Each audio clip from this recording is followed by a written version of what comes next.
በ11 ዓመቱ አይነ ጥላ ትመለከተዋለች። መድኃኒቱ መርበብተ ሰሎሞን መስጥመ አጋንንትን በቀይ ቀለም በነጭ ወረቀት ጽፎ ይያዝ፣ ይድናል።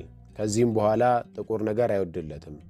ዓርብ ረቡዕ ሩቅ መንገድ አይሂድ፣ ከአደባባይም አይግባ፣ ከብዙ ሰው አይደብለቅ። በቀኝ እግሩ ምልክት አለበት። ንግድም እርሻም ክፍሉ ነው። ቀይ ነጭ በሬ ላም ይሆንለታል። ጥቁር ነገር አይወድለትም። በመጀመሪያ ዘመኑ ይቸገራል። ከ30 ዓመት በኋላ ይከብራል፣ ልጅም ይወልዳል፣ ሹመትም ይሾማል።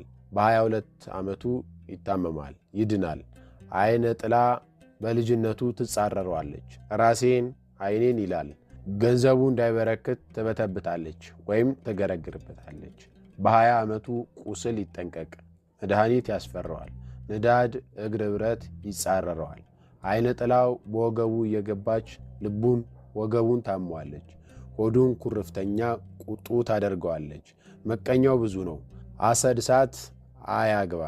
ይህ ማለት አሰድ እሳት ኮከብ ያላትን ሴት አያግባ ማለት